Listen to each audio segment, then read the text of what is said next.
You're staying till 11:15 at night to finish your notes because you don't trust your staff to handle the volume. But here's the truth that you don't want to hear. They are not the problem. Your lack of standard is the problem. Today, we're going to fix that leak. You're staying until 11 p.m. at night, and you're sitting in your quiet office, cleaning crew already left, and you're staring at a mountain of charts that you should have finished a while ago. You're exhausted, you're resentful, and you're telling yourself the same lie that you've told yourself months ago. I just can't find good help. My staff doesn't get it. My team is the problem. But here's the truth that you don't want to hear. They are not the problem. Your lack of standard is the problem. Your inability to lead is the problem. And that toxic culture that everyone is whispering about in the break room, you didn't inherit it. You built it. Today, we are stopping that leak. I'm going to show you how to burn down that pizza party mentality and build a clinic that actually runs without you. Now, let's get to work. Let's talk about the Martyr Trap. Most clinic owners that I talk to wear their burnout like a badge of honor. You think that by working the hardest, staying the longest, and sacrificing your weekends, that you're leading by example. You think that your team looks at you and says, oh wow, look at how dedicated our boss is. Do you know what they're actually saying? They're saying that I never want this job. Or worse, they're saying, if he's gonna do it all anyway, why would I bother trying? When you swoop in to save the day every time a patient complains or a schedule gets messy, you are not being the hero. You're being the bottleneck.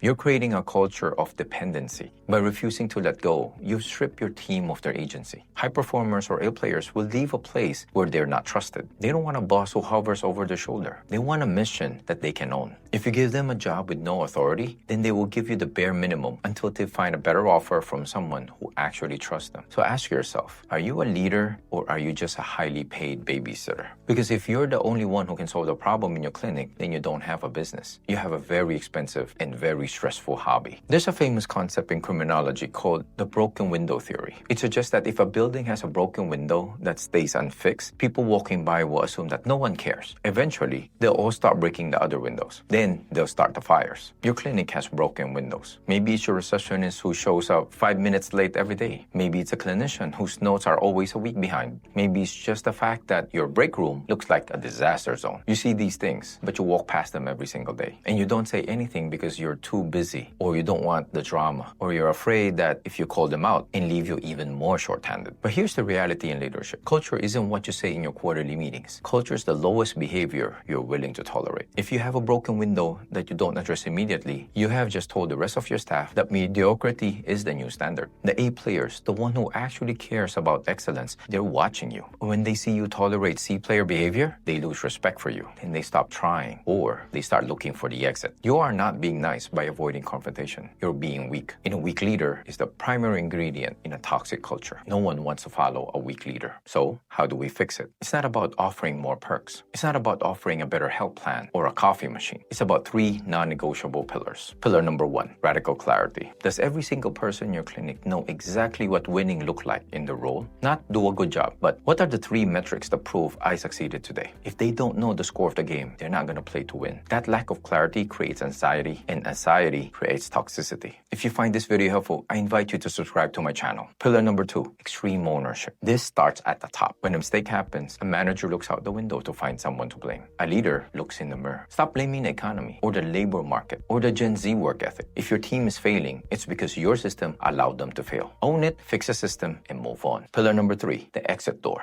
You have to be willing to fire that brilliant jerk. We've all had one. That one employee who is technically amazing. Maybe they bring in the most revenue, but they treat everyone else like garbage. They're toxic, they're arrogant, they're killing the team's morale. You've kept them around because you're afraid of the revenue hit if they leave. But I'm telling you right now, cut the cancer out. The moment you fire a toxic high performer, your quiet A players will finally have the room to breathe. And your culture will transform overnight. You can't fix what you can't measure. You've been guessing about your culture, but it's time to get clinical. Now, identifying the toxin is only step 1. If you think you can hire your way out of a toxic culture, then you're in for a rude awakening. I know because I tried. I once lost 27 people in a single year. I thought more bodies mean more freedom. Instead, I watched 27 people walk out the door in less than 12 months. It was the most expensive, soul-crushing lesson of my career. If you want to see exactly how I failed so you don't have to repeat my mistakes, watch the next video. I'm going to break down the 27 employees disaster and the one system I built to make sure it never happened again.